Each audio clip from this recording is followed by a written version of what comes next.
What's up, everybody? Welcome back to another episode of the Juicy Jet podcast. I want to wish everybody a happy Memorial Day, and this is a very special episode. Not because it's a Memorial Day episode, but because I have my second ever guest on the podcast, a guy who's one of the diehard Jets fans that I am so excited to get on. I knew when I first started doing this podcast that this man would be one of the first guests that I would have, so I'm very happy to finally have him. Evan Nissenbaum, welcome to the podcast. Woo! What an honor and a privilege. Hey, Kev. It's great Hey, to have Juicy you. Jet Nation. It's great to have you. Before we get into it, well, actually, let's just start with this. Obviously, diehard Jets fan. This is a Jets podcast. Why don't you tell us, how did you become a Jets fan? How did I become a Jet? Well, first of all, honor and a privilege to be here.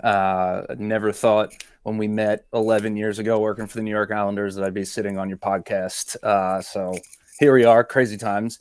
I grew up a pseudo Jets fan. My dad is one of the rare breeds that is a fan of both New York teams, which I know is sacrilegious. I didn't really start following the Jets until I went to my first game, which didn't happen until I was 21 or 22. I saw Thursday Night Football. The Jets lose to the Green Bay Packers in the freezing rain, 6-9. Really exciting. I think I was in the literal last row. And for some reason that sparked my interest, but it really didn't start taking off until I met you and started going to games and going to the Rooney tailgate and getting to bring some friends and family to games. And now I can't get enough. I very much miss going to games on Sunday, living on the West Coast. So looking forward to bringing that back next year. Very cool. So the funny part about that Packers game, because I remember that game very clearly, that season, we probably should have won the Super Bowl, and we were able to go toe-to-toe with the Packers, and the Packers won the Super Bowl that year. So Extremely disappointing that we weren't able to make that happen. But yeah, I think you've been a staple at the Juicy Jet tailgates over the past few years, and your dad, even though he sits on both sides of the fence. He has been a legendary figure at our tailgates, so it's always been fun having you guys. He's more of a Jets fan now because of you as well. So Love to hear it. All right, well, before we get into this special episode, Memorial Day episode, what we're going to do is probably walk through like an off-season recap. We'll talk a little bit about the Aaron Rodgers years. We'll go into what's happened over the past couple months with new head coach, new GM, new free agent class, and, of course, a new draft class. But before we do that, I do have a little trivia question for everybody out there. All right, so in the 2023 draft, right before the draft, we traded for Aaron Rodgers. And with that trade, we swapped picks with the Green Bay Packers in the first round. So the Jets at 15, I'm not going to say who we took because maybe that'll be part of the question. But the Packers took someone at pick 13, which was our original pick. Who did the Packers take with pick 13 in the 2023 draft? Evan, don't answer it yet. We will hold off and answer it at the end. that's assuming that I know it. That's assuming that you know. We'll see. I know you know who we took at 15, but we'll talk about that later too. All right, so let's get into it. Obviously, last 2 years, just brutal. Just sadness, disappointment across the board. Why don't you give me your overall viewpoint on the Aaron Rodgers years, these past two seasons? You know, Kev, I almost wore my Aaron Rodgers jersey. I made a rule to not buy Jets jerseys because my collection of Muhammad Wilkerson and Richardson, I had that Kellen Winslow tight end jersey. They were just all not great picks. And I bought an Aaron Rodgers jersey because I hit a level of hype that I just genuinely thought I'd never, ever experience. That was the highest highs I've ever had as a Jets fan. And then, boy, did we hit some low lows. I still, to this day, can't believe that Aaron Rodgers tore his Achilles 4 plays into the season. I was at a Bills watch party. I got tricked into going to Bills watch party, just my wife and I wearing Aaron Rodgers jerseys in a sea of blue and red. So that season, you know, I was proud of the way we came back. The defense played amazing. We actually had some great moments, and I was even more excited for last year, as I'm sure most of us were. If you told me that Aaron Rodgers would play all 17 games, have statistically maybe our third or fourth best passing stats all time, and we'd only win 5 games, I really don't know that I would have believed you. But That's where we landed. And it just was a constant kick to the groin last year. So many close games, so many good opportunities, and nothing but really, really, really disappointing finishes. Yeah, I still can't believe it. And it's like the jetsiest thing to ever happen that he would tear his So Jets. Achilles on the fourth play of his first game with us. It was pure torture in that first year too. Like you got the excitement of, well, he could come back at the end of the year if we just make the Oh playoffs. my God. And then Zach Wilson sucks. And then Mike White comes in and he gets, the crap beaten out of it. Like it was a disaster. Now, would he have actually come back? Probably not. But there's always the what could have been if he didn't tear his Achilles, because he didn't look right at the beginning of this year either. No. It took him a while to get in a rhythm, and I feel like the emotional damage done to the franchise, and I think the team, they loved him, right? Hard Knocks, everything seemed like it was going our way. We've got the New York Packers basically, and then it just felt like all the wheels started falling off so fast. Team started, I don't know if they were turning on him or everyone was just kind of sick of some of what he brought to the table personally, outside of the professional and coaching. I mean, I was a big solid guy, and it just did not click. Yeah. I think between the two of them, it was Saleh and Joe Douglas. Yep. There was so much hope and excitement, and we felt like they could be the guys, and then they weren't. I mean, Joe Douglas, you saw the holes in the depth of our roster when Aaron Rodgers went down, and we really weren't one player away. So no, that was the killer. And then that's the eye opener, I think, for sure. We naively were. And we haven't had a great quarterback, maybe ever. Vinny Testaverde had his moments, Pennington had his moment, but we never have really had the guy at QB. Yeah. And to tell you, obviously Rodgers coming off major injury, we should have tempered our expectations, but I don't think we did. Yeah. And that's that, man. The problem is we're just like going after the old guys. Like if you look at the Brett Favre, by the way, new Brett Favre documentary on Netflix, I need to watch it. Mm-hmm. So I'll come back and talk about that. Heard it's nuts. Yeah, I heard it's crazy. But like even with him, we were 8-3, playing awesome. He like rips his elbow into pieces, and we don't even make the playoffs. So it's just a cycle that we have to get out of.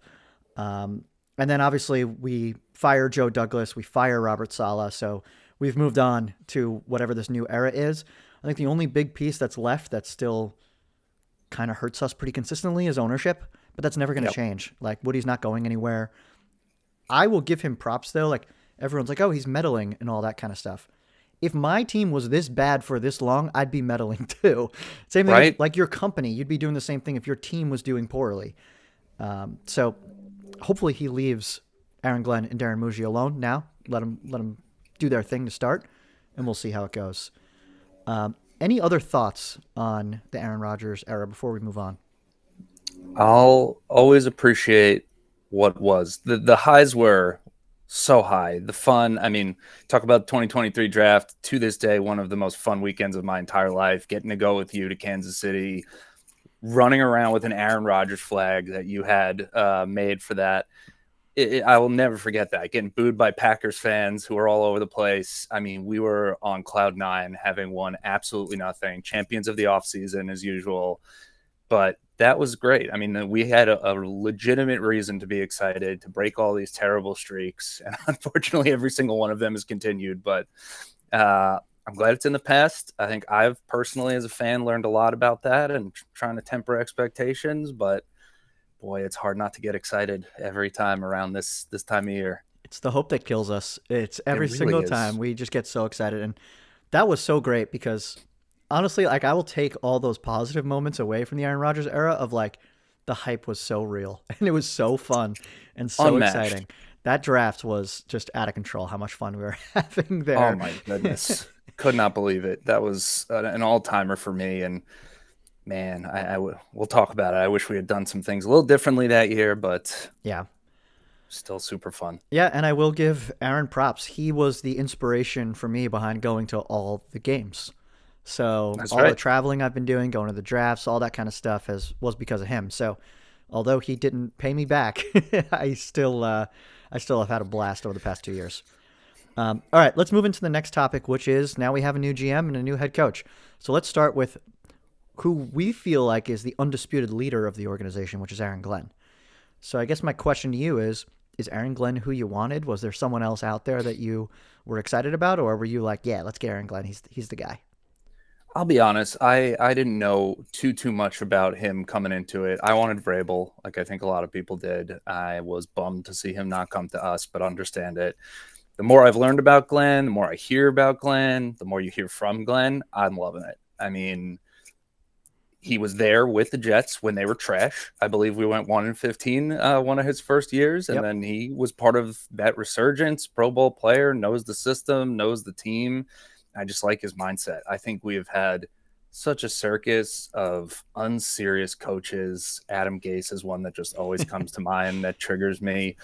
This guy just seems like he's no nonsense. And I know a lot of flack has come his way for the way the Aaron Rodgers unsigning went down this offseason and flying, whatever ended up happening. But I do appreciate that Aaron Glenn's mindset of no one is bigger than the team. And I think one of the biggest problems we had the last 2 years was it became so much about Aaron Rodgers, so focused on him and what he wants that I think we lost sight of what we needed to do to be a great team. And I just like the mentality that Glenn brings to the table. He wants to change the culture, and I think it starts at the top. Woody, all right, whatever. But I think his mindset, his grit, his mentality, and who doesn't want to follow the path of the Detroit Lions? I mean, Yeah. garbage franchise for the last few years, and now all of a sudden they're a perennial contender. So I love what's coming out of that corner. Yeah, I think there's a lot of good with Aaron Glenn. I was the same way. I wanted Vrabel. I wanted someone who's done it before. It's always a risk when you get someone who's never been a coach. Yep. But with Aaron Glenn, like I loved him growing up, watching him play corner, which was like really exciting to get someone who's like, he's one of us. Like, yeah. Yep. And then he comes from the Bill Parcells coaching tree. So he learned under one of a Hall of Fame head coach who turned our entire team around back in the late 90s. And we carried that culture with us into the early 2000s when we were still making the playoffs pretty consistently. Yep. And then he knows Woody really well because he was a scout with the Jets when he finally got back into the NFL. So there's just a lot of good there. I love the accountability. He's really holding people to the fire on like what they need to do and what they don't. Like, I don't know if you saw Quinnen Williams was like, oh, here we go, another rebuild. 5 seconds later, that entire tweet goes down, and Quinnen Williams talked about it last week. He was like, yep, I was an idiot, and Aaron Glenn called me out on it. So I just think it's great to see. Like, finally, we're holding people to expectations that they should be That's hitting. it. I mean, that's it. That's how it has to be. This is a team sport. You can't just have one play. I mean, if we proved anything the last 2 years, one player does not make the difference, and no one should be bigger than the team. And I think him being not afraid to sit someone if they're not acting right, start someone if they're doing great, just making sure that that locker room is locked up. Yeah. Like, I think we've been missing that. I think there's been far too little discipline on this team, and I think we've got a lot of talent, a very young, great roster with a lot of hope, and we need someone to make sure that we stay the course and don't lose sight of what's most important. Yeah, totally. Um, so, yeah, it's going to be really exciting to see what he does coming up. And obviously, he's got a partner in crime now in Darren Mougey, who comes on to be our GM. He's probably one of the younger GMs. I think he's only 39 years old. Yep. Most of his career spent with the Denver Broncos. But any thoughts on Mougey? Like, I know we probably didn't know many of the GM candidates coming out because, we're not behind the scenes. But Yep. yeah, any thoughts on him so far? I mean, I don't know much about him. I think I hesitate, as you said, same with Glenn, not having the GM experience. But I think you look at his story, I think he started as an intern with the Broncos Yeah. and worked his way all the way up to now being a GM. I mean, it's the Kevin Rooney of football. So, I think that's exciting. And having some youth in the building too, I think he'll probably resonate really well with the team being a younger player, or excuse me, younger GM. And I think Broncos have been kind of interesting the last few years. I mean, I can't stand Sean Payton, but he's made a huge difference there, getting Bo Nix. So you've got some guys that at least he's been through some of it. Assistant GM, knows what he's doing. But yeah, I mean, I'm just excited for a new direction in general. I really liked Joe Douglas, and I thought he did a lot of things really well. But numbers are numbers, and the record speaks for itself. So it's time for a change. Yeah, when we haven't won more than 7 games in 10 years, it's time to move on. I will say with Mougey, what I've liked so far, just from like watching his press conferences, is I like the way him and Glenn seem to be on the same page about a lot of the things they're talking about, the types of players they're looking to find. The one thing about Mougey, he's not great with the media. I don't know if you. I also don't know if you saw uh, draft night when he was calling players to tell them that we were going to pick them. It's like Yeah. he's never spoken to someone on the phone before. It was so awkward. But like, hey, I don't need you to know how to speak on the phone. I just need you to make trades and pick players. That's it. Yep. Yeah, definitely lacking aura, as the kids say. Yeah. Needs a little SDR training, maybe, but at the end of the day, his job is to find talent, and I think he's going to do that. And I agree. I think having that lockstep between head coach and GM is super important, especially when you're trying to change the culture. I think it is one of the things JD and Solid did well. They seem to be like best friends, which was always kind of cute to watch, and Yeah. it seems like Mougey and Glenn are in lockstep, which is going to be really important to keep that culture on, moving forward. Yeah. And I think the last thing on Muji is I was always like, please bring in someone senior to like make sure that we're running a good organization. We bring in Rick Spielman from the Vikings, who's been Hmm. around a long time. So excited about that. We'll see where that leads, but it's good to have someone who like knows what they're doing in the building. Yeah, I mean, I love if you're gonna hit the reset button, like let's get a whole new crew in. You've got like all new coaching staff in that all have great backgrounds, so it's a new era. I'm really, really sick of saying that, but it's a new era. It's a new era. Let's get excited again. Yay. All right. I think that's enough on Glenn and Muji. We'll see how they do over the next, well, I guess through the off season and then into the year. And I think it probably takes about 3 years to really analyze how good they're going to be. But Yeah. knowing us Jets fans, we'll know right away. Um, all right. So let's take a pause. We'll do a quick gym break and kind of talk about some of our New York sports teams. All right. So for those of you that haven't been here before, a gym break. Very simple. I'm a Jets, Islanders, Mets, and Knicks fan. JIM spells Jim. There's a silent K at the end for the Knicks. So we're going to go through the Mets, Knicks, and Islanders right now. Let's start off with the Mets because they're probably, I don't know, they've hit a little bit of a cold streak. So they've lost 6 of their last 9. It's They're now in second place in the division. The Phillies are 3 games ahead because they've won like 8 in a row. But their schedule's been a little soft recently, but good for them. They're beating the teams they're supposed to. But what do you think? What do you think of the Mets so far? Man, we got off to a great start. Exciting to see. Pete Alonso, Lindora, love it.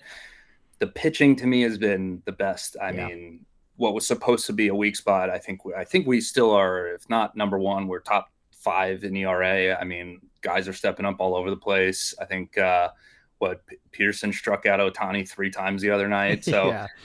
you've got good in places that I don't think we were expecting to be as good, which is nice. I think the team plays so well together. They love each other. It's so fun watching this team play. You could tell there's a good bond there. Obviously, we've had some injuries lately, which is always tough. And the big question on everyone's mind is what's up with Juan Soto. He's going to be fine. You don't pay a guy almost $1 billion and panic this early. It's super New York of us, but I'm not shocked that we've cooled down a little bit. I think a lot of guys got off the hot starts.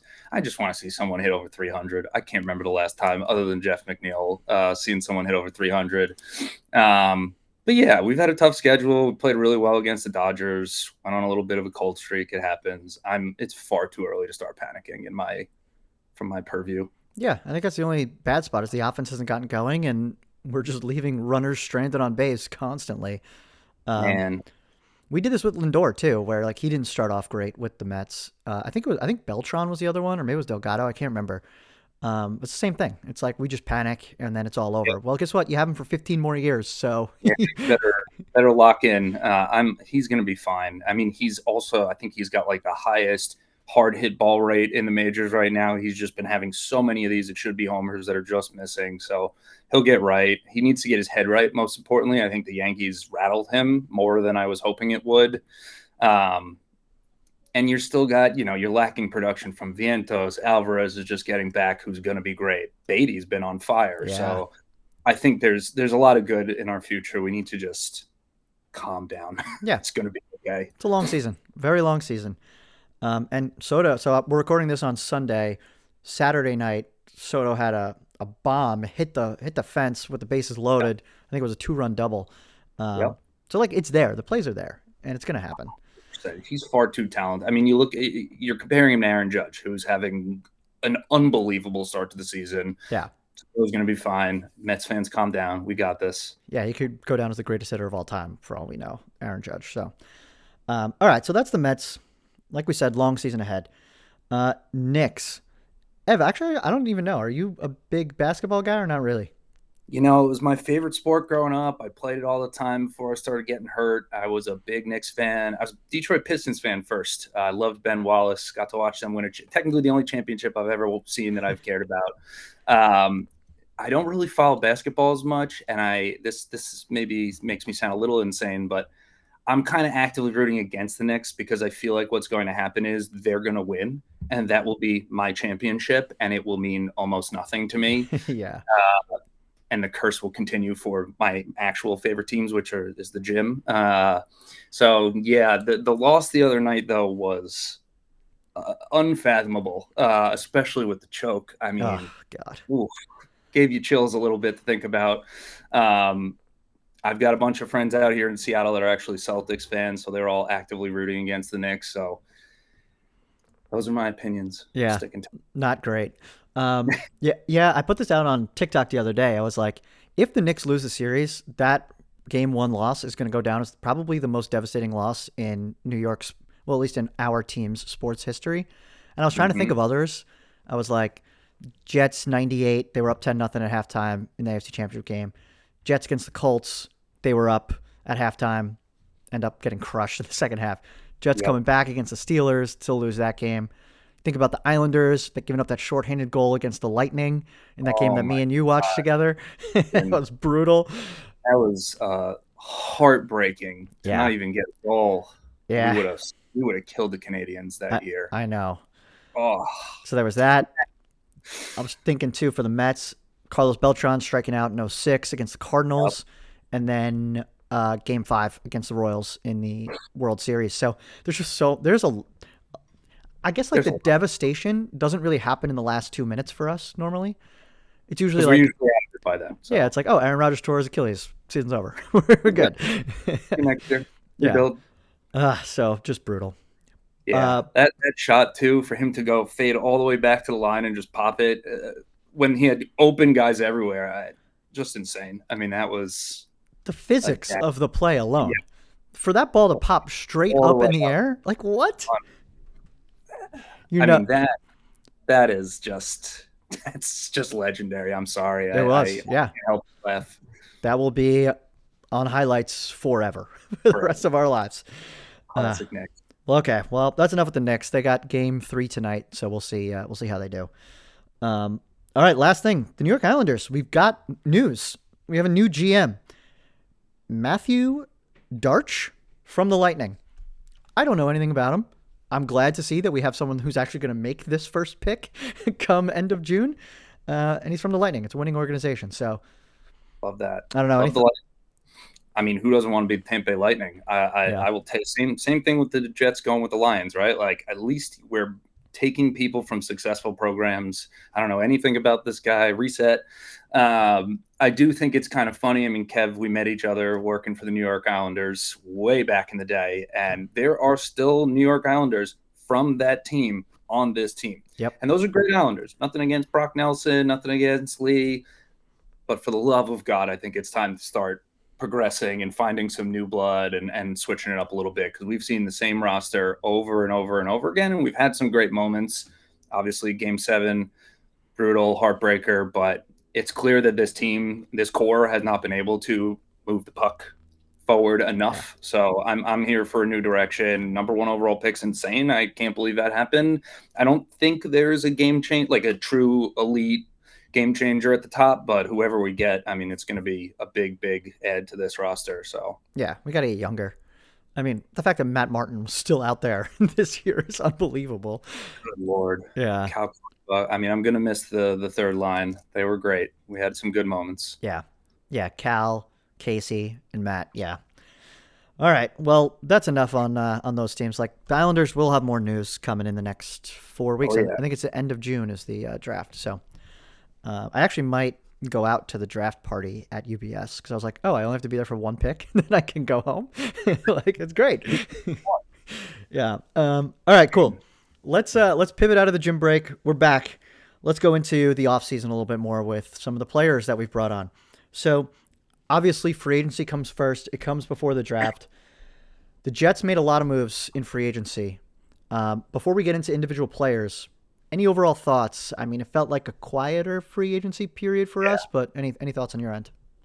I was going back and looking through some of the available guys, and there's some names that you wish you had taken a stab at. There's some names I'm really glad we didn't take a stab at that we were tied to, which I'll we'll talk about. But yeah, overall unsexy. I think we filled a couple of holes. I think we overall fine. Yeah. Not overfilling my cup per se, but I'm not mad about it. Do you have maybe I don't know, one, two, three of your favorite signings that we made? I was a hopeful Justin Fields signer from the start. I think out of all the options, right, you think about all the big names at quarterback that switched teams this offseason, your Sam Darnold's, Geno's, been there, done that. I'm happy for both of them.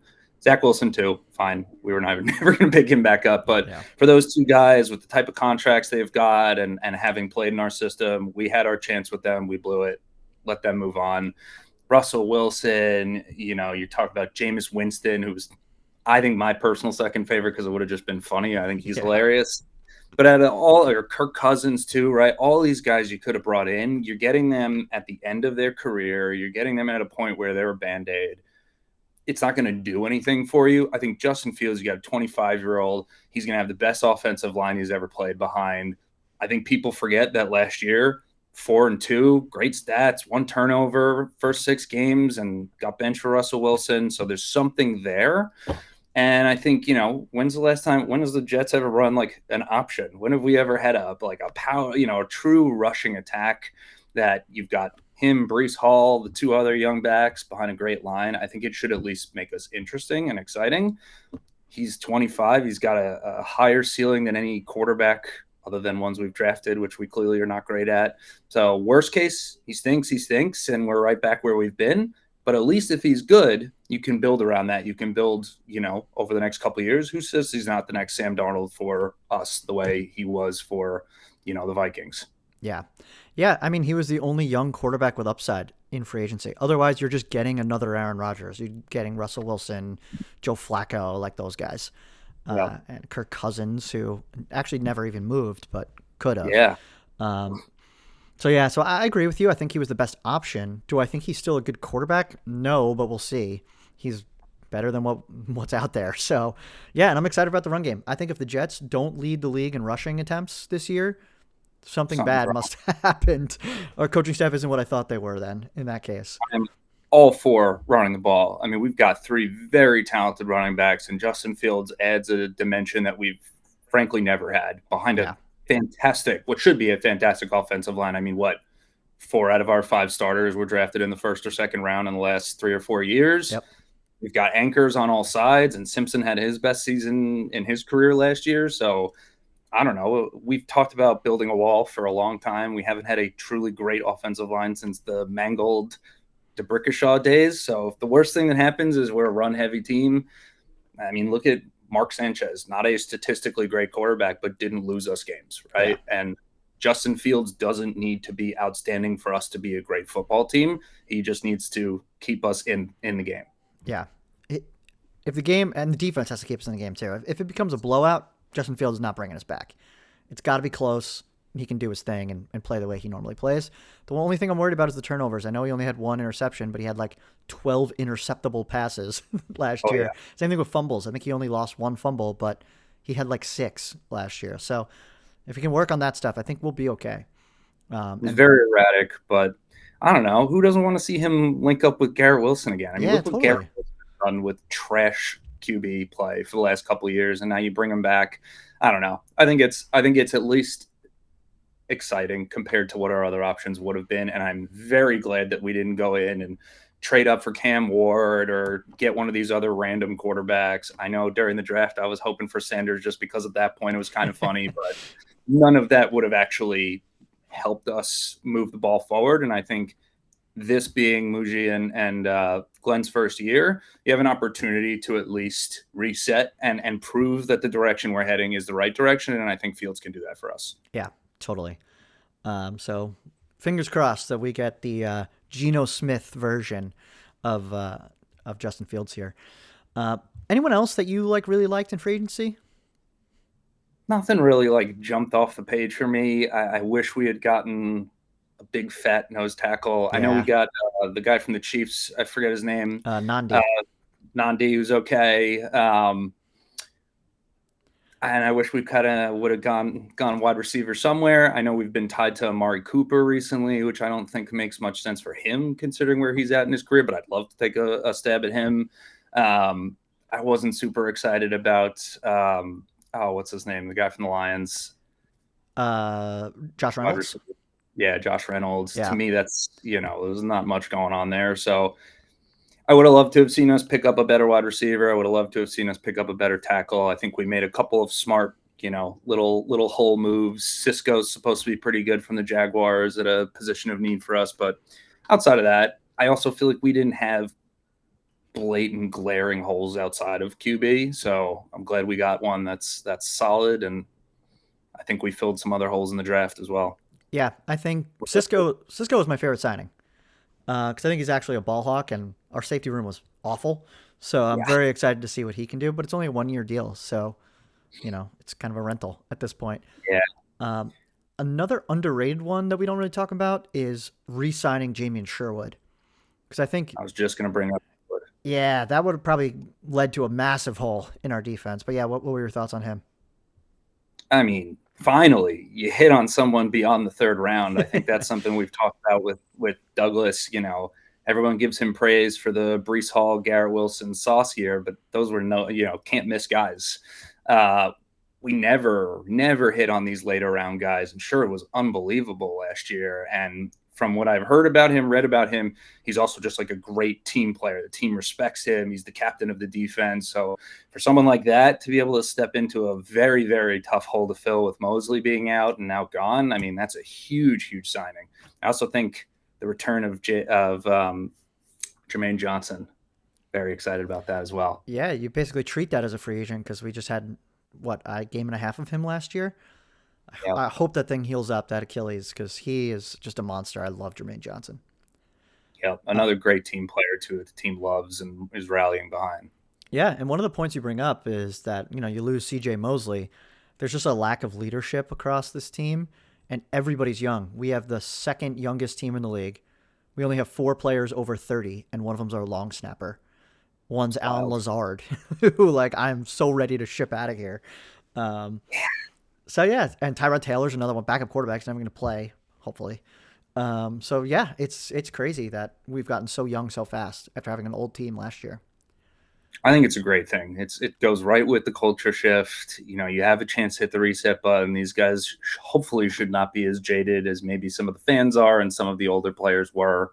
And it just gives guys opportunities to step up. Like, who is going to be that next guy that steps into a Sherwood type position? Does Quinnen Williams truly become our leader on the defense like he should be? Does Sauce take a step forward in his maturity and stepping up as a leader for us, which I'd love to see? Yeah. I think you hear a lot of good things on the offense coming from guys like Garrett Wilson, and Fields is obviously like a very, very well-respected and well-loved player. So I'm hoping that, Sherwood really becomes that guy that can kind of captain our defense and bring the team together.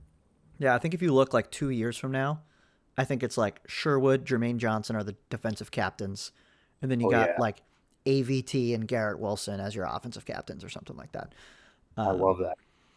Cool. Was there anyone you didn't like? Any oh, I hated this signing. It was so bad.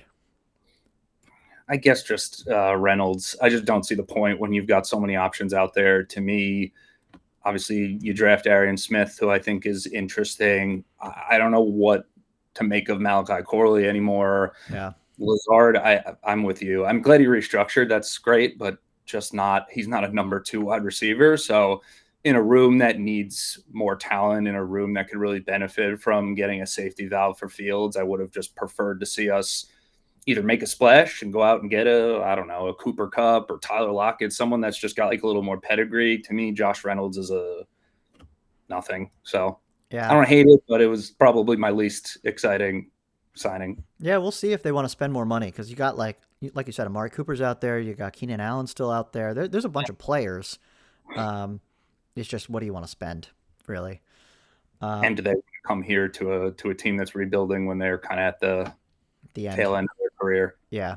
I mean, Amari Cooper, he cannot play in the cold, so he will not survive here. I know that. Yeah. But it'll be good for the first 2 months. That's it. All right. I think the only one for me, the only one I hated was Brandon Stevens. And hate is a strong word. I didn't really hate it. It's just, I was confused by why we gave him so much money to play Hmm. corner.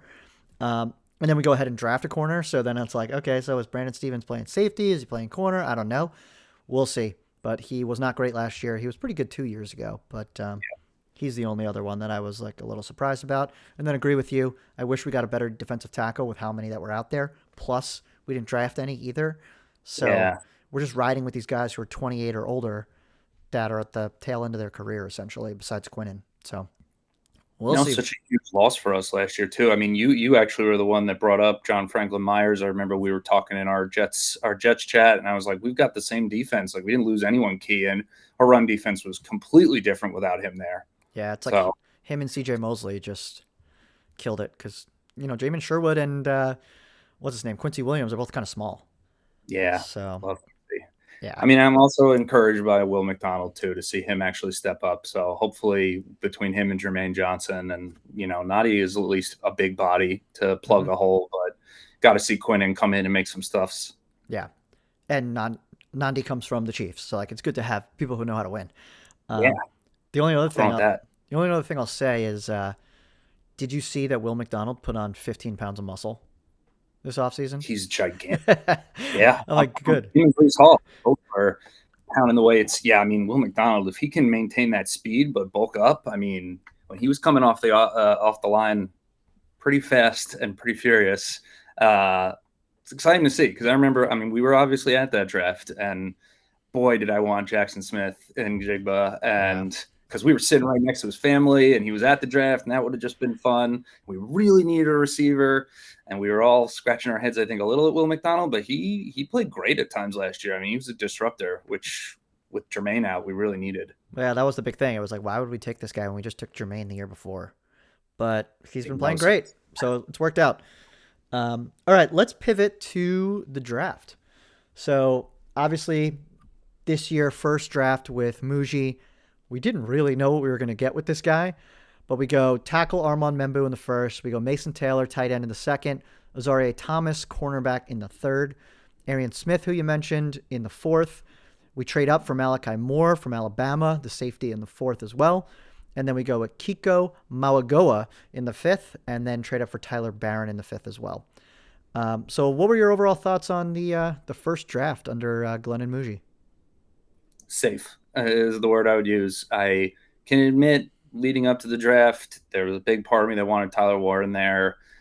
Obviously, big need for us. I'm pumped we got Taylor in the second, but I think Membu was the right call. Once again, this is a team that has struggled at the offensive line for a decade now.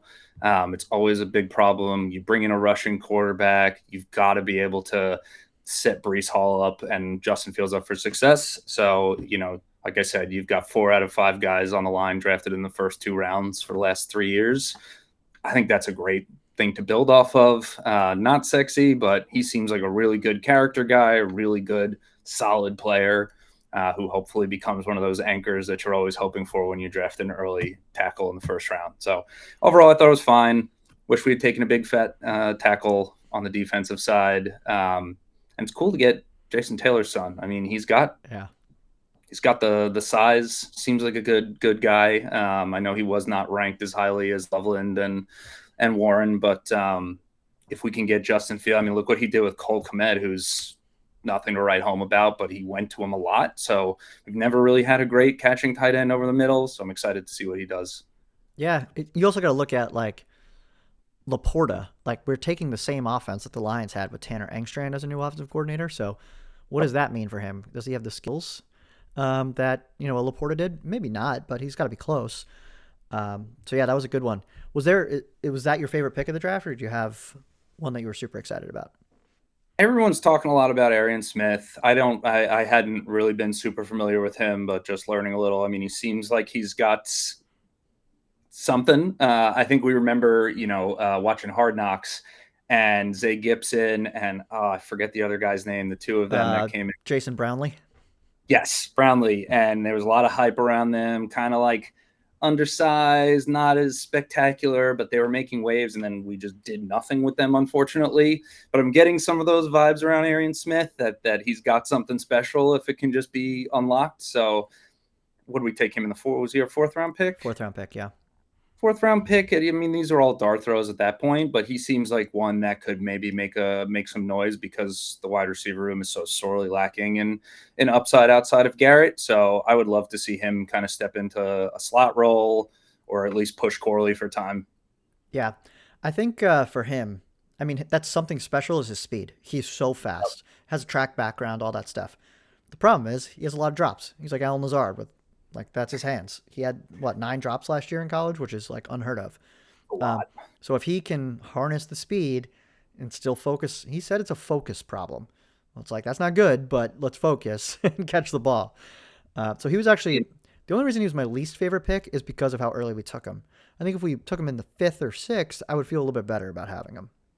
Yeah.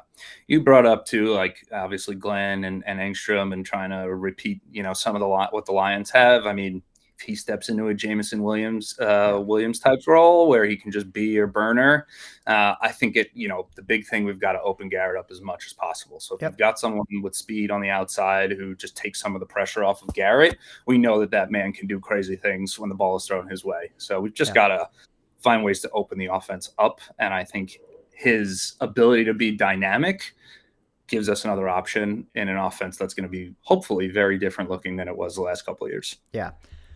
Yeah, and I think when we look on the other side of the ball too, that's where my favorite pick from this draft comes from, and that was Azareye'h Thomas. I did not think he would be there. I also did not think we would draft a corner. But then when he dropped to us in the 3rd round and we took him, I was like, he is so perfect to play with Sauce because he's just as big as him, not as fast but extremely physical. So I think he's a great number 2. So I'm really excited to see him push Brandon Stevens and see what happens with a guy like Azareye'h Thomas.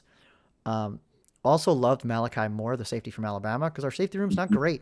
So it's like, can he push Tony Adams to play? Like, if you can't beat Tony Adams, like, come on, what are we doing? We still have Ashton Davis on the roster too, right? No, he's on Miami now. Oh, he left. Okay. Him and Zach Wilson back together. I mean, that room's rough. I've heard good things about Moore as well. I mean, I always love the opportunity of getting someone that people say is a steal. So, if Thomas is a steal in the 3rd, then great. Yeah. Yeah. All for it. That's what it's all about. It's all about the value. All right, cool. The last thing I'll say about the draft is I love the fact that we took like college players from real college programs. Mm-hmm. Like you got the SEC, you got the ACC, and LSU, Florida State, Alabama, Miami, Georgia. I'm like, wow, these guys played against real players. This is great to see. Yeah. Instead of taking a swing on someone from, I don't know, North Dakota State or whatever. It's a great point. I mean, look at what the Eagles have done, just drafting Bulldogs year after year after year. I mean, it's working for them. So it's I think an underrated point. I mean, you've got your scout background, so you know a lot more about this than I do, but you got to be real good to play for some of these programs, and the level of talent you're playing against should help at least help them adjust to the NFL a little bit faster. Yeah, totally. Well, it was an exciting draft. First one with Mougey and Glenn. I guess the last thing we need to do now is make our way too early predictions for how the Jets are going to finish this year. So, Ev, I'll put you on the spot first. What do we think with this new roster, new head coach, new GM? New quarterback, where are we going to end up record-wise for the year? Yeah, so, a small little story on that. My wife, Whitney, well, love her to death. It will be 9 years that we have known each other and have been dating come this June or July. She's never seen the Jets have a winning record, which is absolutely insane, considering how much I love this team and how much of my happiness is tied to this team. So I am really pushing for a 9-8. I think it's possible. I think it's a stretch. I think the Vegas 5.5 wins is ridiculous. That seems way too low for a team with this amount of talent. We've got a lot of variables working against us and all of the newness, but I think if we can get off to a decent start and start to gel and have a little bit of what the Mets magic looks like of just how good that team plays together, I think we can do it. And most importantly, you want to see the culture shift. You want to see the winning mindset. You want to see the team celebrating each other and building each other up. So I am extraordinarily cautiously optimistic at a 9-8, just missed the playoffs. Okay, 9-8. Wow, first winning season in 10 years under Aaron Glenn his first year. We've been pretty lucky with new head coaches having good records in their first year. Yeah. So yeah, we'll see. I feel like that's probably my best case scenario is we're 9-8. If like Justin Fields plays really well, the coaching staff starts to gel with the team. Because I don't think the talent's much better than it was last year. I think we're kind of the same. Yep. I lean 7-10 still. I actually did the back and forth and I got to 8 and 9 or whatever it is. I don't know. I just feel like we're just not totally there yet, but we'll see. We got a lot to, people can Josh Allen can get hurt in the preseason and then all of a sudden everything opens up. So I think that's part of our problem is we have been in just such a good division for a really long time. Yeah. And the Bills are going to be the Bills. The Bills are going to be pushing for first place no matter what. And now all of a sudden, are the Patriots good again that fast? Yeah. It was so nice to see them at the bottom. I thoroughly enjoyed that. And all of a sudden, they're getting a lot of hype. Trayvon Henderson was a great pickup for them. May seems to be very solid, and you get Diggs in there and Kyle Williams. I mean, they've got a very different looking team, very similar to us, taking a new step in a new direction. So it'll be interesting to see how we match up against them and how we face off against them. And hopefully Miami's just in the dumpster. Yeah, I would love to see that. Actually, a couple of my bets for this year, Jets over 5.5 wins. I think the Raiders was 6.5. That's my big one. Raiders over 6.5 with Geno Smith, Pete Carroll. That's gonna be good. Yeah. But also, whatever the Patriots are being tagged at, go under because I think they're favored in like 12 of their games or something. It's crazy. That's wild. I mean, I get the Patriots are the Patriots, but that dynasty died with Tom Brady. Let's call a spade here. And Belichick out the door. It's going to be a very, very different looking franchise for the next couple of years, I hope. But 5.5 wins is a joke. I hammered that over. I love it. Yeah, and the Patriots will be better. It's just I don't think they're going to make the playoffs. I don't think this year. Maybe next year. All right, Ev. That was awesome. That was really fun. I really appreciate you coming on to do this overview. But before we go, we got to answer the trivia question. I also have one more thing to do before that as well. There's an image that I would like to share if that's kosher. Yeah, let's see if you can actually pull it up. Let's see.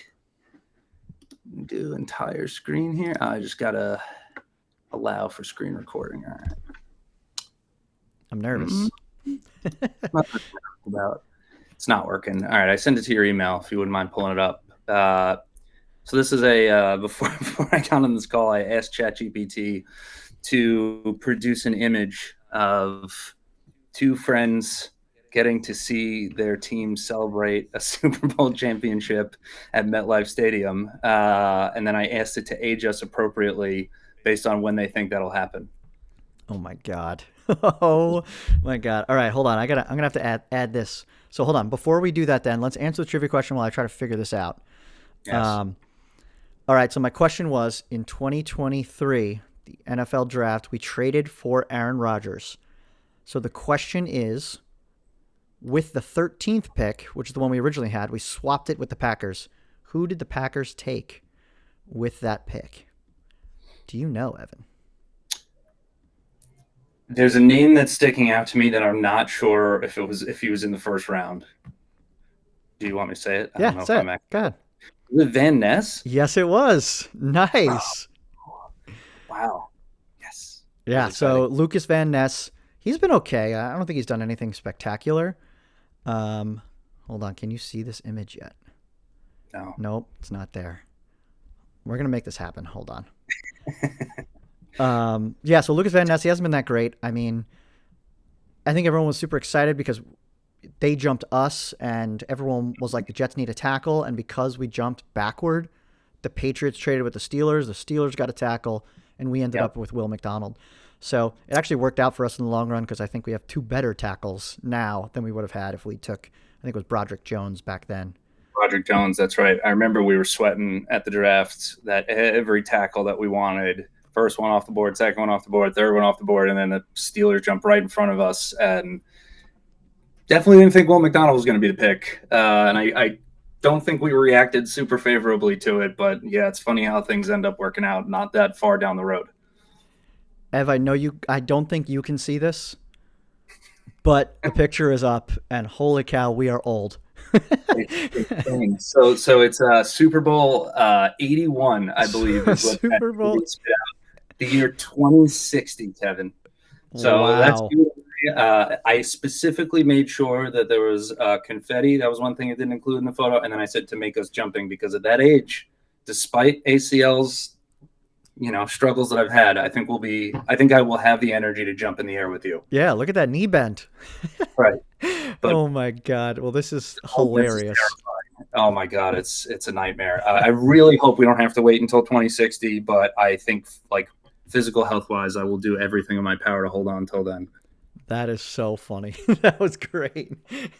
Well, Ev, thank you so much for joining. We went 50 minutes. Wow. Which is insane. It didn't feel like it. It really didn't. Yeah, so that was really fun. For everyone else out there, obviously you can follow all this stuff on YouTube. You can follow it on Kevin Rooney 25 on Twitter. You can follow me at JuicyJet25 on TikTok. I'm going to have a bunch of videos coming out about this podcast. It'll be like little shorts, which will be kind of cool. So if you didn't make it this far, hopefully you see some of the little cuts throughout the week. Ev, any final words before we say goodbye? I am, no question about it. I'm ready to be heard again. Let's go Jets. Let's go Jets. All right, everybody. Thank you so much for watching. Have a great Memorial Day, and we will talk to you again soon. See ya.